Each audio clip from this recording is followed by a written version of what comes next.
Doctor Baba Saheb Ambedkar open university.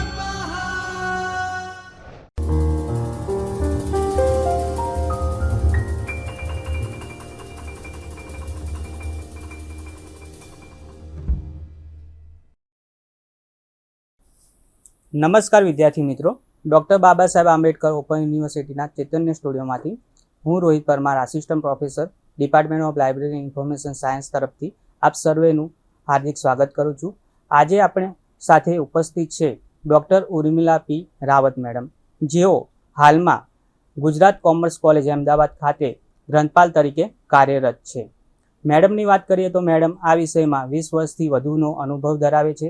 તેમણે 50 કરતાં વધુ રિસર્ચ પેપર અને 2 બુક પણ પબ્લિશ કરેલી છે.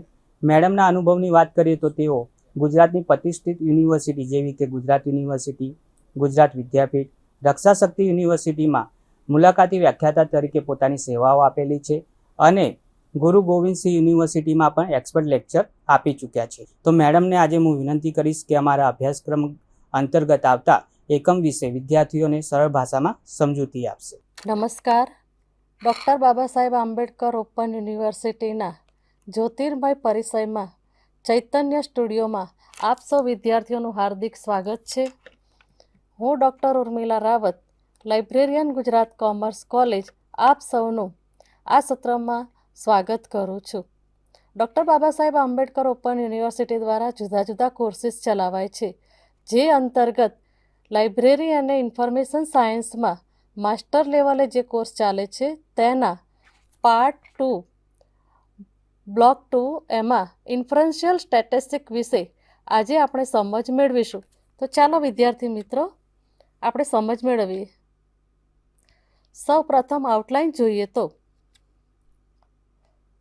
આંકડાશાસ્ત્ર અને વર્ણનાત્મક આંકડાશાસ્ત્ર શું છે તે વિશે આપણે જાણીશું. ત્યારબાદ અનુમાન આંકડાશાસ્ત્ર શું છે તેના વિશે જાણીશું. પરિમાણ અંદાજ શું છે તેના વિશે જાણીશું. Then understand hypothesis testing and the type of errors in decision making અર્થાત ભૂલોના પ્રકારોને સમજીશું. ત્યારબાદ જુદી જુદી પરિસ્થિતિમાં કઈ રીતે આંકડાકીય પદ્ધતિનો આપણે ઉપયોગ કરી શકીએ તેના વિશે પણ માહિતી મેળવીશું. તો મિત્રો સૌ પ્રથમ આપણને પ્રશ્ન થાય કે વોટ ઇઝ સ્ટેટિસ્ટિક અર્થાત આંકડાશાસ્ત્ર શું છે.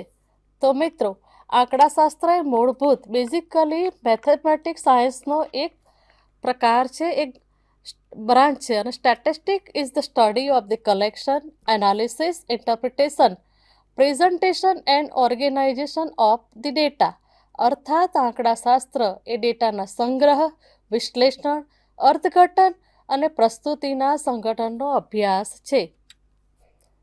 મિત્રો આપણે જાણીએ છીએ કે આંકડાશાસ્ત્રના 2 પ્રકાર છે, એક છે વર્ણનાત્મક અને બીજું છે અનુમાનિત આંકડાશાસ્ત્ર.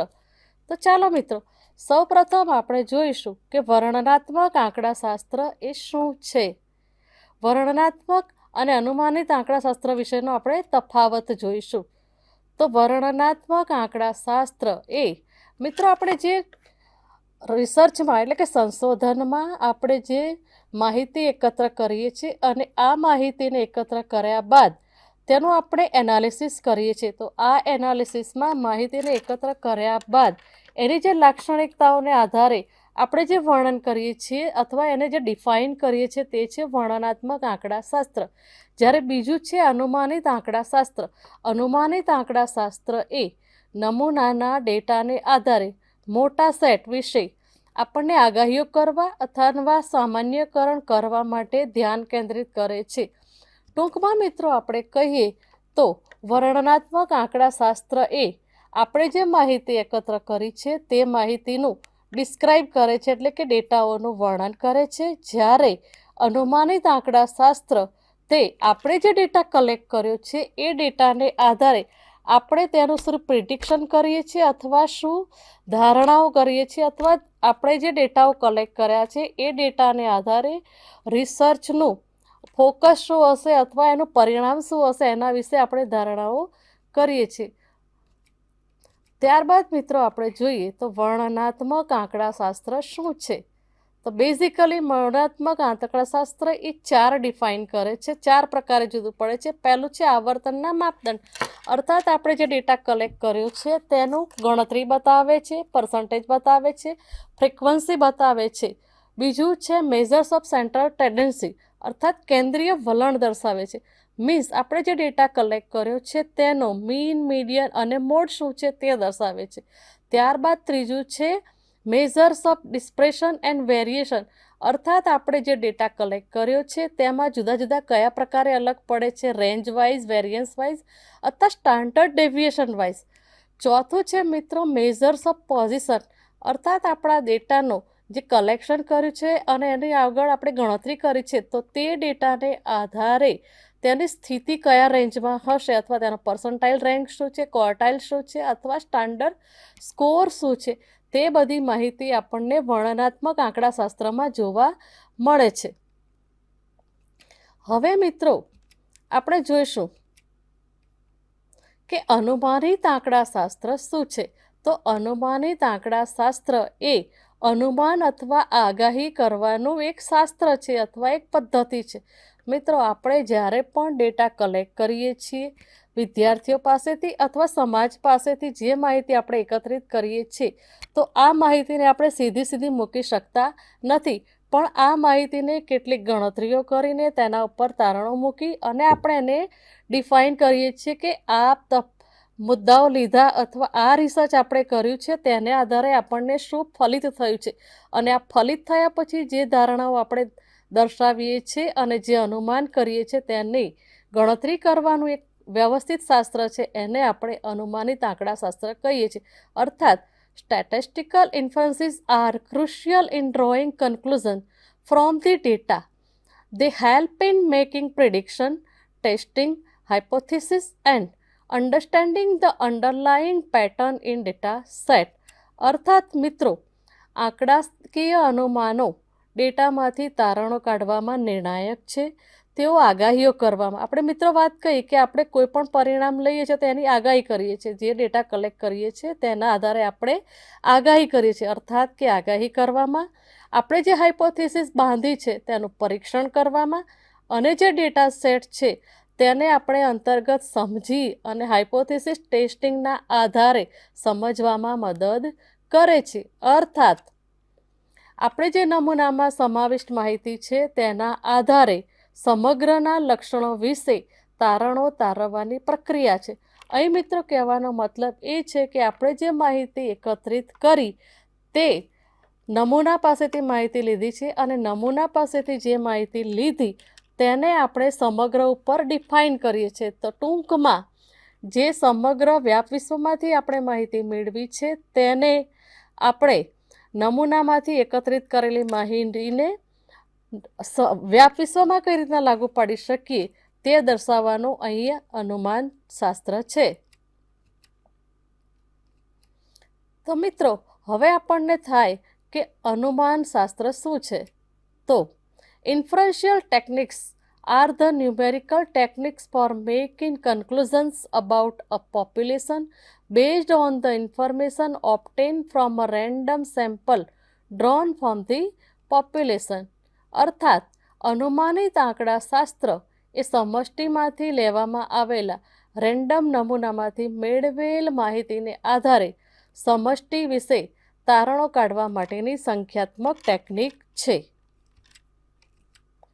મિત્રો અહીં આપણે કેટલાક ઉદાહરણ જોઈએ તો આપણે ઇલેક્શનની મોસમ ચાલુ છે તો મિત્રો ઘણીવાર આપણને એમ થાય છે કે કયા ઉમેદવાર જીતશે અને કયા ઉમેદવારની લીડ સારી રહેશે.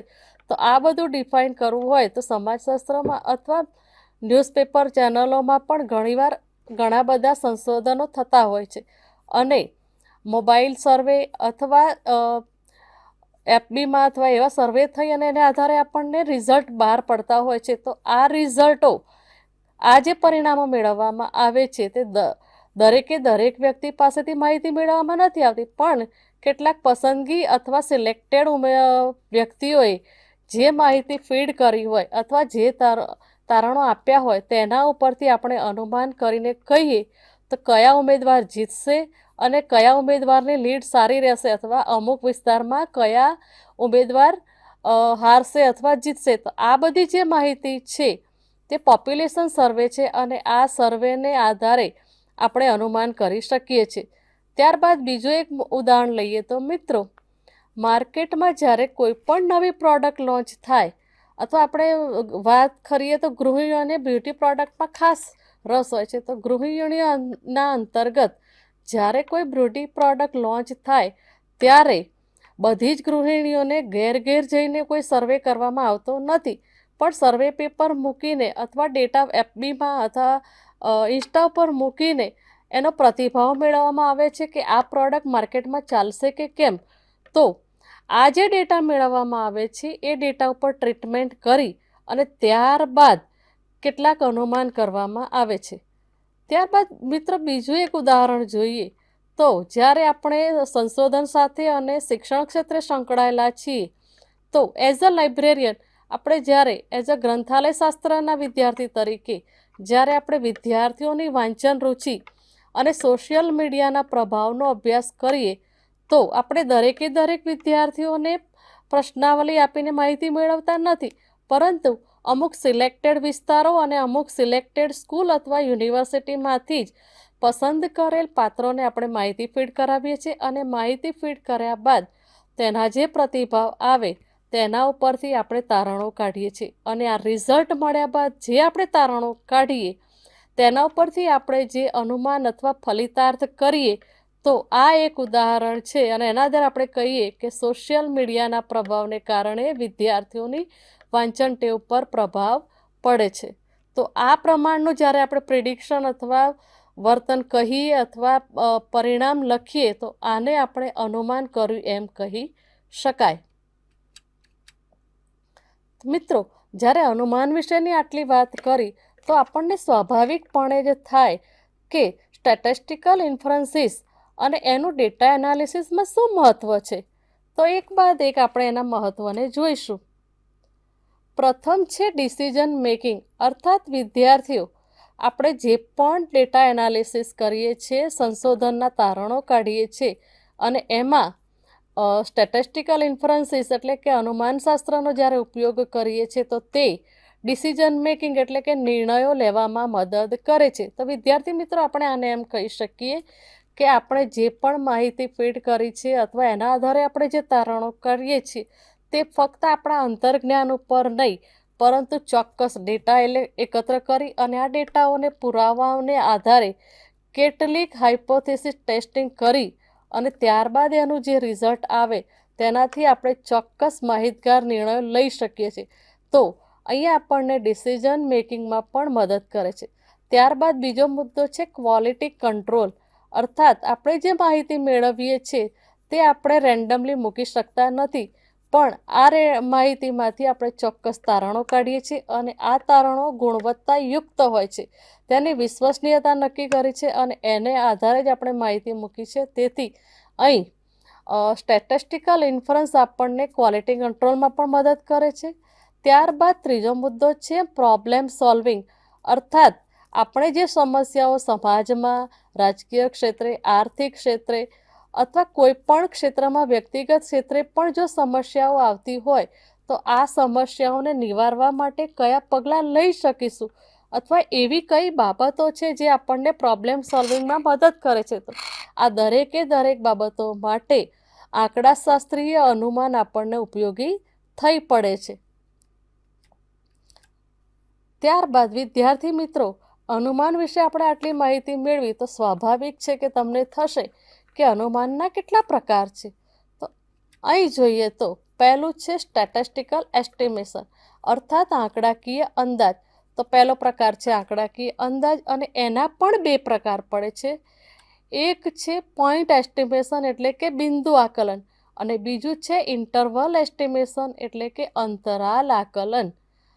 ત્યારબાદ બીજો પોઈન્ટ છે બી, હાઇપોથેસિસ ટેસ્ટિંગ. તો આ હાઇપોથેસિસ ટેસ્ટિંગ એટલે કે ઉત્કલ્પના પરીક્ષણ. તો ઉત્કલ્પના પરીક્ષણના પણ બે પ્રકાર પડે છે. પહેલું છે નલ હાઇપોથેસિસ ટેસ્ટિંગ અર્થાત શૂન્ય ઉત્કલ્પના, અને બીજું છે અલ્ટરનેટિવ હાઇપોથેસિસ ટેસ્ટિંગ એટલે કે વૈકલ્પિક ઉત્કલ્પના. તો મિત્રો, આ ઉત્કલ્પનાઓ અને એસ્ટિમેશનના આપણે જે પ્રકાર જોયા, તો આ દરેક બાબતોને જ્યારે આપણે એક આંકડાકીય પદ્ધતિમાં ઢાળીએ તો એના માટે કેટલાક પેરામીટર્સ અથવા પ્રમાણ નક્કી કરવામાં આવ્યા છે. અને આ કયા પ્રતીકો છે આપણે જોઈએ તો વસ્તી પરિમાણોના આંકડા માટેના કેટલાક પ્રતીકો અહીં આપણે જોઈશું. તો પહેલું છે પ્રપોર્શન એટલે કે પ્રમાણ. તો અહીં આ પ્રપોર્શન અથવા પ્રમાણને આપણે સેમ્પલ અને પોપ્યુલેશન બંનેમાં જુદા જુદા પ્રતીકો દ્વારા ઓળખવામાં આવે છે. તો પ્રમાણ છે એને સ્મોલ પી અર્થાત પી હેટ, અને પોપ્યુલેશન માટે બિગ પી એ રીતનાનો પ્રતીક આપવામાં આવ્યો છે.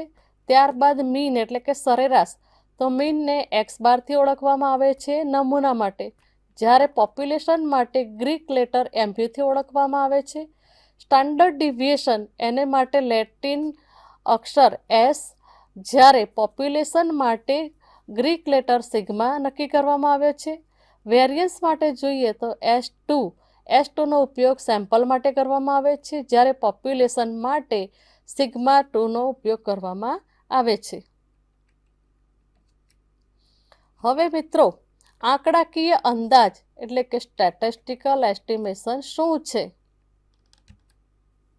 Estimation in statistics are any procedure used to calculate the value of a population drawn from observation within a sample size drawn from the population. અર્થાત આપણે એને ગુજરાતીમાં કહીએ તો તે વસ્તી પરિમાણનો અંદાજ કાઢવા માટે આંકડાઓનો ઉપયોગ કરવાની પ્રક્રિયા છે.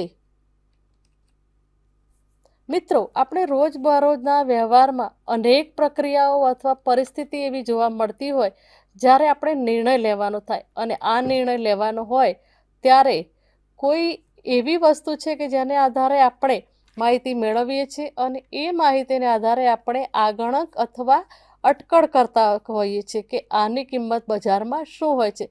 ઉદાહરણ અહીંયા એક આપેલું છે કે વીજળીના ગોળા બનાવવાનું કારખાનું, ત્યારે ગ્રાહકોને ગોળાનો સરેરાશ આગણક કરવો હોય તો કઈ રીતના છે એ એસ્ટિમેટ દ્વારા આપણે કહી શકીએ છીએ. બીજી વસ્તુ છે નગરપાલિકા જ્યારે શહેરની સુવિધાનું આયોજન કરતી હોય ત્યારે તે શહેરની ભાવિ વસ્તી કેટલી હશે તેને આધારે તેનો અંદાજ કાઢે છે. અહીં મિત્રો એક સમજાવવાનો પ્રયાસ કરીશું કે જ્યારે કોઈ પણ નગરપાલિકાની કોઈ સુવિધા ઊભી કરવાની હોય તો આગળના 10 વર્ષો અથવા 5 વર્ષમાં એ શહેરની કેવી પરિસ્થિતિ હશે, તેના રોડ રસ્તા કયા પ્રકારના હશે, તેનો માર્ગ કઈ રીતનો હશે, તેમાં ટ્રાફિક સંચાલન કઈ રીતનું હશે, ત્યાંની સ્કૂલો અથવા એની સુવિધાઓ ઇલેક્ટ્રિસિટી કઈ રીતના હશે, આ દરેક બાબતનો અંદાજ ભાવિ 5 વર્ષનું આંકડાકીય માહિતીને આધારે કાઢવામાં આવે છે.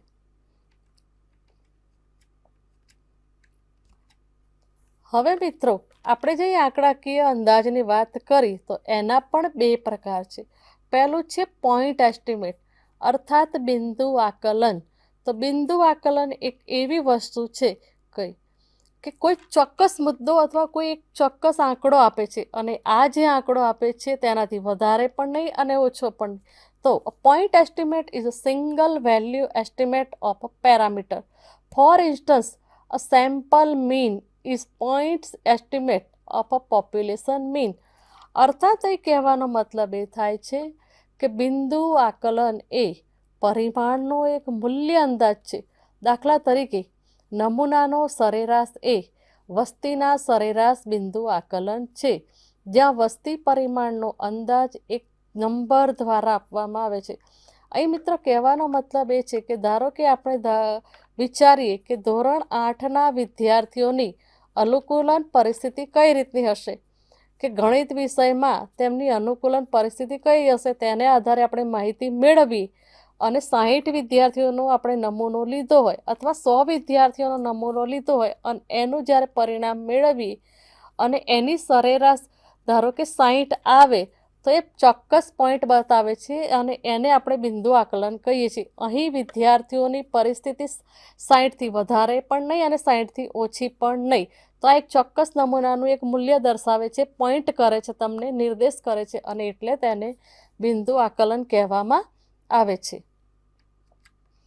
ત્યારબાદ બીજો મુદ્દો છે ઇન્ટરવલ એસ્ટિમેટ અર્થાત અંતરાલ આકલન, કે અહીં આપણે કોઈ ચોક્કસ મુદ્દો કહી શકતા નથી, કોઈ ચોક્કસ આંકડા અંગે વિદ્યાર્થી માટે અનુમાન કરી શકતા નથી અથવા કોઈ પણ પરિસ્થિતિ માટે આપણે અનુમાન ચોક્કસ કરી શકતા નથી. અહીં આપણે એને બિટવીન વેલ્યુ આપીએ છીએ. બિટવીન વેલ્યુ એટલે કે 50 પણ નહીં અને 60 પણ નહીં. અહીં સમગ્રનો આપણે મૂલ્યાંકન કરીએ છીએ. એટલે કે ધારો કે કોઈ પ્રોડક્ટ બજારમાં લોન્ચ થાય અને એને પ્રાયોગિક લેવલે મૂકી હોય તો તેની ચોક્કસ વેલ્યુ એ પ્રોડક્ટમાં દર્શાવવામાં આવતી નથી, પણ અંદાજે એમ કહેવામાં છે કે આની વેલ્યુ 50થી 60 અથવા 60થી 70ની વચ્ચે રહેશે.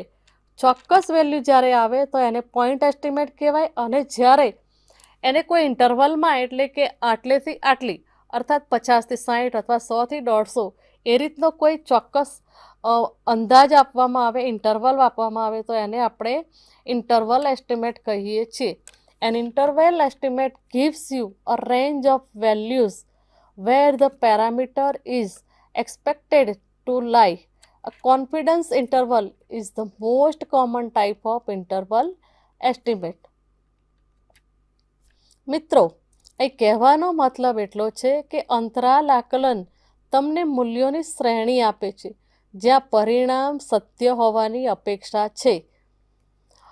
અર્થાત આત્મવિશ્વાસ અંતરાલ એ અંતરાલ આકલનનો સૌથી સામાન્ય પ્રકાર છે.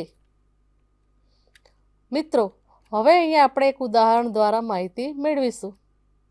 તો અહીં આપણે પોપ્યુલેશન મૂક્યું છે અને જ્યાં તેનો મીન એ અનનોન છે અને અહીં સેમ્પલ 100નો લીધો હોય અને 100ના સેમ્પલને આધારે આપણે જે માહિતી મેળવીએ છીએ એ માહિતીને આધારે ચોક્કસ સરેરાશ આવે છે અને આ એનો મીન છે ધારો કે 50.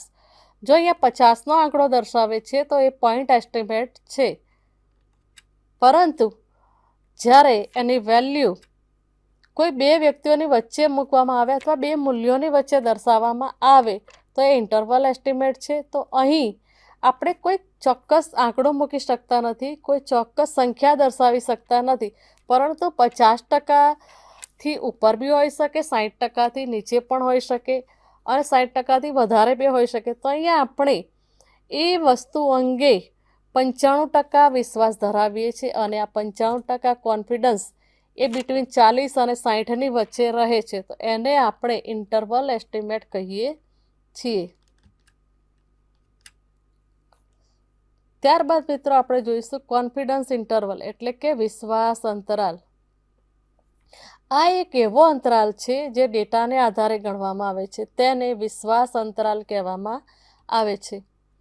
વિશ્વાસ અંતરાલ એ સંભાવના દર્શાવે છે કે પરિમાણ સરેરાશની આસપાસના મૂલ્યોની જોડી વચ્ચે આવશે. અર્થાત મિત્રો, અહીં કહેવાનો મતલબ એ છે કે આપણે જે પરિણામો મેળવ્યા છે તે એ જોડી વચ્ચે જ આવશે. આત્મવિશ્વાસ અંતરાલો સેમ્પલિંગ પદ્ધતિમાં અનિશ્ચિતતા અથવા નિશ્ચિતતાની ડિગ્રીને માપે છે. તેઓનો ઉપયોગ પૂર્વધારણા પરીક્ષણ અને રિગ્રેશન વિશ્લેષણમાં પણ થાય છે. મિત્રો, અહીં આપણે વિશ્વાસ અંતરાલની વાત કરી છે તો અહીં આપણે 95% આત્મવિશ્વાસ સાથે કામ કરીએ છીએ, જ્યાં 100માંથી 5% ખોટા હોવાની તક છે. અર્થાત અહીંયા આપણે 100% સાચા નથી કે 100% ખોટા નથી, પરંતુ 95% સાચા અને 5% આપણે જે પણ માહિતી મેળવીએ છીએ તેમાં 5% ખોટા હોવાની તક છે. જ્યારે આપણે 90%ની વાત કરીએ ત્યારે 100માંથી 10% ખોટા હોવાની આપણને તક રહેલી છે. તો મિત્રો, આપણે જ્યારે પણ કોઈ પણ સંશોધન કરતા હોઈએ ત્યારે હંમેશા 95% વિશ્વસનીયતા સાથે જ કામ કરતા હોય છે. 5% વિશ્વસનીયતા આપણી ખોટી હોવાની અહીંયા તક રહે છે અને આ 5% ખોટા હોવાની તકને આપણે સાર્થકતા કક્ષા કહીએ છીએ અને જેને 0.05ની અંતર આપણે માપન કરીએ છીએ. જ્યારે 99% સાચા હોવાની તક હોય ત્યારે 0.01 એ ખોટા હોવાની તક દર્શાવે છે અને એને આપણે 0.01 એ સાર્થકતાનું મૂલ્ય ગણીએ છીએ.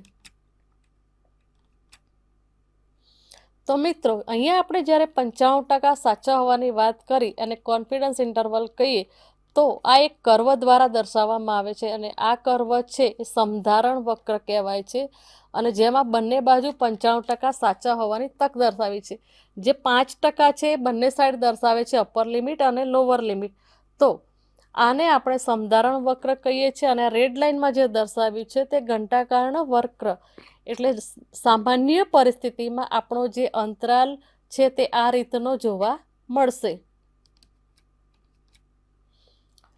મિત્રો, હવે આપણે માહિતી મેળવીએ સ્ટેટિસ્ટિકલ બેકગ્રાઉન્ડ, કે જેને અગાઉના આપણા એકમ 7માં માહિતી આપેલી છે, તો આપણે એના વિશે મુદ્દાસર જોતા નથી, પણ કેટલાક મુખ્ય પોઈન્ટ જોઈએ. તો જો મિત્રો આપણે આંકડાશાસ્ત્રની બાબતમાં પરિમાણ કરતા હોય ત્યારે આપણું સેમ્પલ જો 30થી નાનું હોય તો આપણો સામાન્ય વિતરણ એ પ્રમાણ વિતરણને અનુસરશે અને જેનો ઘંટાકર્ણ વક્ર હશે, જેનું નોર્મલ ડિસ્ટ્રીબ્યુશન આ પ્રકારનું તમને જોવા મળશે.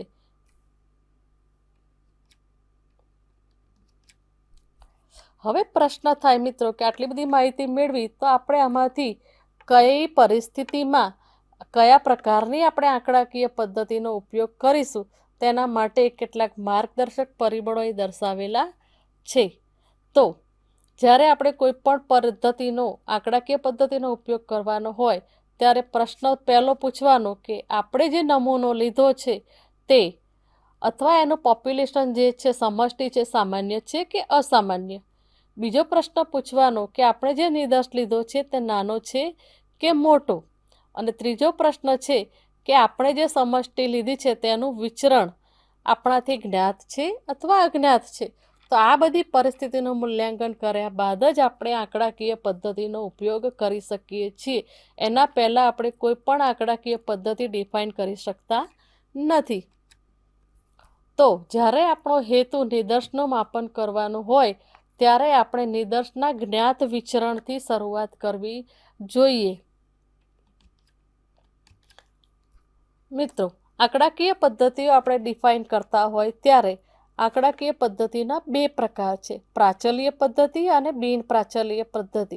તો મિત્રો, જેમ આપણે આગળ કહ્યું કે આપણે જ્ઞાત વિચરણથી શરૂઆત કરવી જોઈએ, તો જ્યારે આપણું પ્રચલ જ્ઞાત હોય ત્યારે જ આપણે પ્રાચલીય પદ્ધતિનો ઉપયોગ કરી શકીએ છીએ.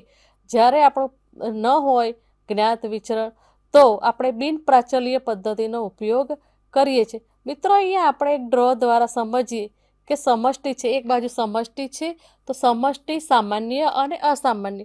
તો સૌ પ્રથમ આપણે સામાન્યના પ્રકાર જોઈએ. તો જ્યારે આપણું સેમ્પલ સામાન્ય હોય અને મોટો નમૂનો હોય તો આપણી સંખ્યા n કરતાં વધારે હોય અને n 30 કરતાં ઓછી હોય તો આપણે કઈ પદ્ધતિનો ઉપયોગ કરીશું? તો મોટો નમૂનો હોય અને એના ચલ આપણને જ્ઞાત હોય અને અજ્ઞાત હોય તો ઝેડ ટેસ્ટનો ઉપયોગ કરીશું. જ્યારે આપણો નાનો નમૂનો હોય અર્થાત 30થી નાનું સેમ્પલ લેતા હોઈએ અને એના જ્ઞાત અને અજ્ઞાત ચલ બંને આપણને હોય તો ઝેડ, જો જ્ઞાત ચલ હોય તો આપણે ઝેડનો ઉપયોગ કરીએ છીએ અને જો અજ્ઞાત ચલ હોય તો આપણે ટીનો ઉપયોગ કરીએ છીએ. અર્થાત મિત્રો, કહેવાનો મતલબ એ છે કે આપણો સેમ્પલ જ્યારે 30થી નાનું હોય તો આપણે ટી કસોટીનો ઉપયોગ કરીએ છીએ અને જ્યારે આપણું સેમ્પલ 30થી મોટું હોય તો આપણે ઝેડ કસોટીનો ઉપયોગ કરી છીએ, જે આપણે પ્રાચલીય પદ્ધતિ માટે વાપરી શકીએ. બીજો મુદ્દો છે કે અસામાન્ય પરિસ્થિતિ હોય ત્યારે આપણે કઈ પદ્ધતિનો ઉપયોગ કરીએ? તો જ્યારે આપણો સમષ્ટિ અસામાન્ય હોય અને એનો મોટો નમૂનો હોય એટલે કે 30થી વધારે સંખ્યા હોય ત્યારે આપણે ઝેડનો ઉપયોગ કરીએ છીએ. જ્યારે નાનો નમૂનો હોય અર્થાત કે 30થી નાની સંખ્યા હોય ત્યારે આપણે બિન પ્રાચલીય પદ્ધતિનો ઉપયોગ કરીએ છીએ અને આ બિન પ્રાચલી પદ્ધતિ કઈ એનો આપણે પાછળથી જોઈશું. તો મિત્રો, અહીંયા દર્શાવ્યું છે ચાર્ટમાં કે હાઇપોથિસિસ, નલ હાઇપોથિસિસ ટેસ્ટિંગ કરતા હોય અને અલ્ટરનેટ હાઇપોથિસિસ ટેસ્ટિંગ કરતા હોય ત્યારે પેરામેટ્રિક ટેસ્ટ આપણે કરીએ નાનો નમૂનો હોય ત્યારે Z test, T test, F test અને એનોવા. અને જ્યારે બિન પ્રાચલ્ય પદ્ધતિનો ઉપયોગ કરતા હોય ત્યારે કાઈ સ્ક્વેર, ટી ટેસ્ટ અને મેન વેટની યુ કસોટીનો આપણે ઉપયોગ કરી શકીએ છીએ. મિત્રો, હવે આપણે જ્યારે કસોટીઓ નક્કી કરતા હોય તો એમાં બે મુદ્દા મહત્વના છે. તો ડીએફ સ્વતંત્ર કક્ષા અને સિગ્નિફિકન્ટ લેવલ એટલે કે સાર્થકતા કક્ષા, આ બંનેનો આપણે જોવું પડે. તો ડીએફ કઈ રીતના નક્કી કરશું? તો જ્યારે આપણે ટી ટેસ્ટનો ઉપયોગ કરીએ તો ટી ટેસ્ટનું નિરાકરણીય મૂલ્ય આપણે સ્વતંત્ર કક્ષા હોય ડીએફ ઉપર આધાર રાખે છે. તો આપણે એને n-1 તરીકે વ્યાખ્યાત કરીએ છીએ. n બરાબર નિદર્શનું કદ. ધારો કે નિદર્શનું કદ 20 હોય તો સ્વતંત્રતાની કક્ષા ડીએફ બરાબર 20-1 એટલે કે 19 છે. તો અહીં આપણે જે વાત કરી તે ટીનું નિરાકરણીય મૂલ્ય બે પરિબળોથી જુદું પડે છે. પહેલું છે સ્વતંત્રતાની કક્ષા અને બીજું છે સાર્થકતા કક્ષા. મિત્રો, ટી ટેસ્ટ. તો ટી ટેસ્ટ એ આંકડાકીય કસોટી છે જેનું આપણે ઉપયોગ બે માધ્યમોની તુલના કરવા માટે કરીએ છીએ.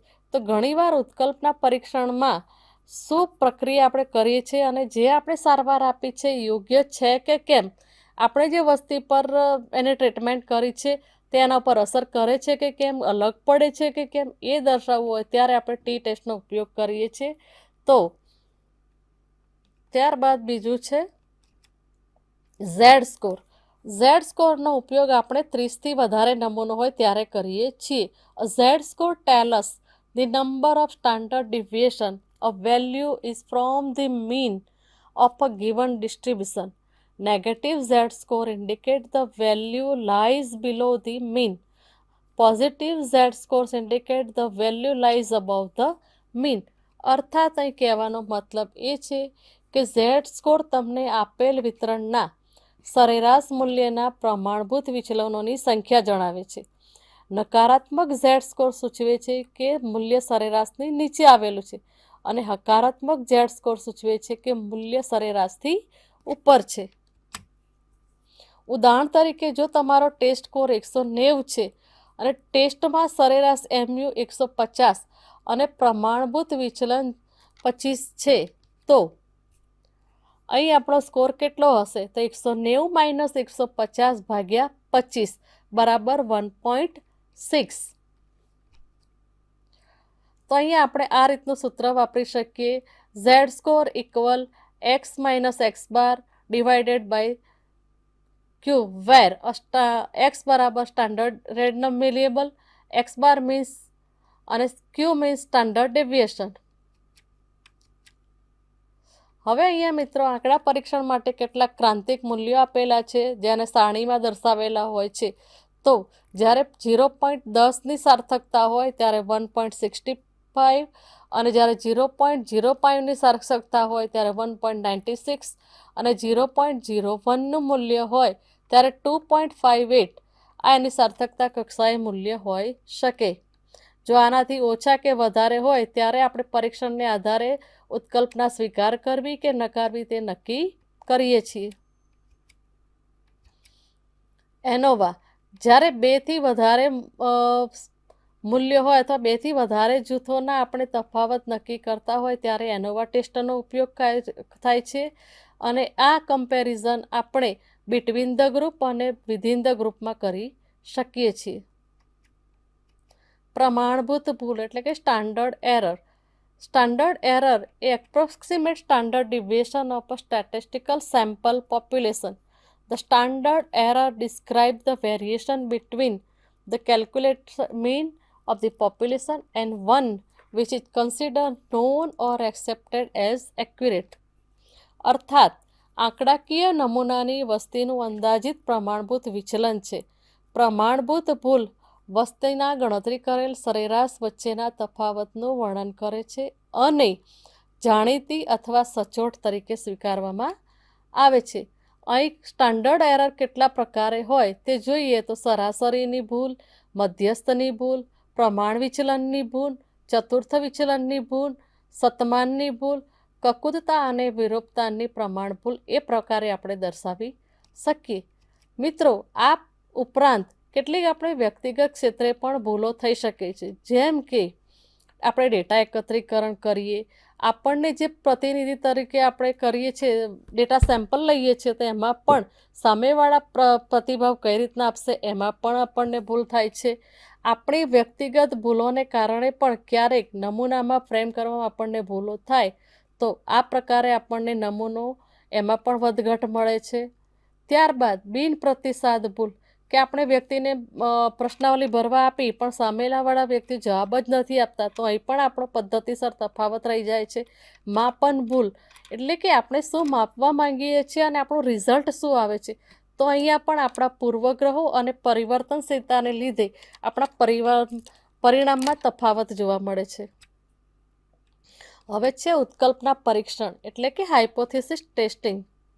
તો મિત્રો, હાઇપોથેસિસની વ્યાખ્યા આપણે જાણીએ જ છીએ કે હાઇપોથેસિસ એક કામચલાઉ વિધાન છે, જેને આંકડાશાસ્ત્રીય ડેટાને આધારે પ્રમાણિત કરવામાં આવે છે. અહીં ઉત્કલ્પનાના બે પ્રકાર છે, આપણે અગાઉ વાત કરી તેમ, શૂન્ય ઉત્કલ્પના અને બીજું છે વૈકલ્પિક ઉત્કલ્પના.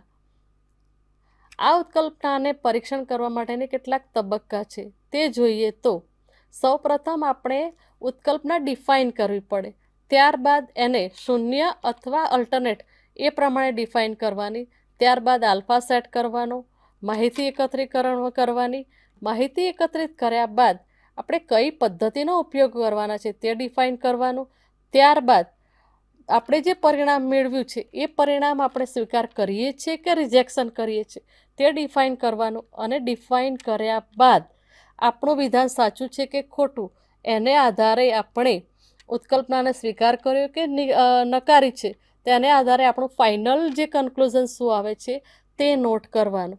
તો આ બધા હાઇપોથેસિસ ટેસ્ટિંગના તબક્કા છે અને આપણે ફોર્મેટ પ્રમાણે જ કામ કરવું જોઈએ. કેટલાક ઉદાહરણો જોઈએ તો આપણે ઉત્કલ્પના કઈ રીતના બાંધી શકાય. તો અહીંયા એક બે ઉદાહરણો આપણે જોઈ લઈશું કે નલ હાઇપોથેસિસ. તો નલ હાઇપોથેસિસનું ઉદાહરણ કઈ રીતનું હશે? There is no difference in mean scores of the salary of factory workers based on gender. હવે આ જ હાઇપોથેસિસ છે, એની વૈકલ્પિક ઉત્કલ્પના કઈ રીતના બનશે કે male factory workers have higher salary than female factory workers. તો આ ઉદાહરણને આપણે જોયું. હવે શૂન્ય ઉત્કલ્પનાને H0 વડે દર્શાવાય છે, જ્યારે વૈકલ્પિક ઉત્કલ્પનાને આપણે H1 અથવા HA વડે દર્શાવી શકીએ છીએ. મિત્રો, ઘણા મિત્રોને એમ થાય કે આપણે બે ઉત્કલ્પનાઓ સાથે વાપરીએ, તો મિત્રો અહીં આપણે એવું કરી શકતા નથી. ગમે તે એક જ ઉત્કલ્પનાનો એક સાથે ઉપયોગ કરી શકાય. ઉદાહરણ તરીકે જ્યારે આપણે કહીએ કે ઓરિસ્સામાં સ્ત્રીઓની સાક્ષરતાનો દર 51% છે અથવા 51% નથી, અહીં આપણે 51% છે અથવા નથી એમાં બીજી કોઈ ધારણા સ્વીકારી શકીએ નહીં, અર્થાત ત્રીજી ધારણાનો અહીંયા કોઈ વિકલ્પ ઉપલબ્ધ નથી. હવે આપણે જ્યારે હાઇપોથેસિસ ટેસ્ટિંગ કર્યું તો એનું પોસિબલ આઉટકમ, એટલે આપણને રિસર્ચ શું મળે છે, પરિણામ શું મળે છે, જેને આધારે આપણે ડિસિઝન લેવાનું હોય છે. તો જો આપણી નલ હાઇપોથેસિસ સાચી હોય અને આપણે એને એક્સેપ્ટ કરીએ છીએ તો આપણું અહીંયા કરેક્ટ ડિસિઝન છે. પરંતુ આપણી જો નલ હાઇપોથેસિસ ખોટી છે અને આપણે એને સ્વીકારીએ છીએ તો એ આપણી એરર ગણાય છે અને જે ટાઈપ 2 એરર ગણાય છે. નલ હાઇપોથેસિસ સાચી છે અને એને આપણે રિજેક્ટ કરીએ છીએ તો એ આપણી ટાઈપ 1 એરર બને છે, અને જો એને કરેક્ટ ડિસિઝન તરીકે સ્વીકારીએ છીએ તો એ આપણો સાચો ડિસિઝન છે. તો મિત્રો, અહીંયા આપણે ટાઈપ 1 એરર એટલે કે રિજેક્ટિંગ અ થ્રુ હાઇપોથેસિસ અને ટાઈપ 2 એરર એટલે કે એક્સેપ્ટિંગ અ ફોલ્સ હાઇપોથેસિસ, આ પ્રમાણે આપણું પરિણામ મળશે. મિત્રો, અહીં આપણે જે ટાઈપ ઓફ એરરની વાત કરી તો પ્રકાર 1 એ ભૂલ કરવાની સંભાવના એ મહત્વ સ્તર અથવા આલ્ફા છે, જ્યારે પ્રકાર 2 એ ભૂલ કરવાની સંભાવના એ બીટા છે. જો તમારે તમારા અભ્યાસમાં જોખમો અથવા સાવચેતીપૂર્વક આ પ્રકારની ભૂલોને ઘટાડવી જોઈએ. અહીં આપણે એક ઉદાહરણ જોઈએ તો જો કોઈ વ્યક્તિ ગુનેગાર ન હોય અને તેને સજા કરવામાં આવે તો એ પ્રકાર ભૂલ 1 ગણાય છે. પરંતુ જો કોઈ વ્યક્તિ ગુનેગાર હોય અને તેને નિર્દોષ ગણી સજા ન કરવામાં આવે, સજા થાય તો એ સાચું છે, પણ જો ગુનેગાર હોય અને તેને નિર્દોષ ગણી અને સજા ન કરવામાં આવે તે ભૂલ પ્રકાર 2 છે.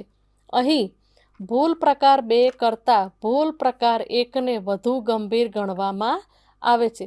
તો મિત્રો, આ પ્રમાણે આપણે આ સ્ટડીમાં અને આ સેશનમાં આપણે વર્ણનાત્મક આંકડાશાસ્ત્ર શું છે, અનુમાન આંકડાશાસ્ત્ર શું છે, આપણું કઈ કઈ પદ્ધતિઓનો ટી સ્કોર, જેડ સ્કોરનો ઉપયોગ કરી છે તે બધાનું વર્ણન કર્યું અને અંતે ટાઈપ ઓફ એરર પણ સમજાવવામાં આવી. તો મિત્રો, આ સેશન તમને ઘણું હેલ્પફુલ થશે એ મારી આશા સાથે.